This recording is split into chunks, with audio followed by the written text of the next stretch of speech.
এখন আমি বানাবো বেসনের চিল্কা। তার জন্য সবার আগে প্যানেতে তেল দিয়ে দিয়েছি।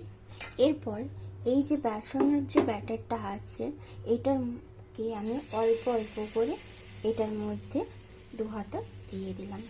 দিয়ে ভালো করে এটাকে গোল গোল করে শেপে দিয়ে দিলাম।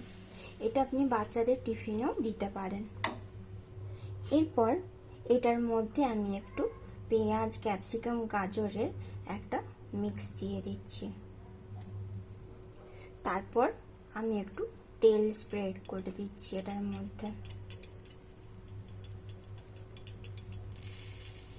হালকা সামান্যই তেল লাগে, এটাতে অত বেশি তেল লাগে না।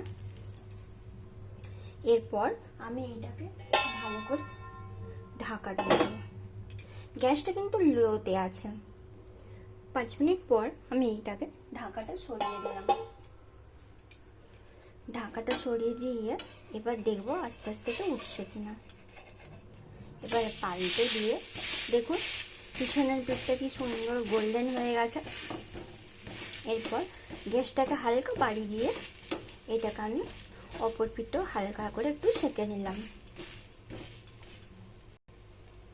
সেঁকা হয়ে গেছে। এবার উল্টে দিলাম। দেখুন হালকা কত সুন্দর কালার চলে এসেছে। এবার এটাকে আমি উল্টে এখানে রেখে দিলাম।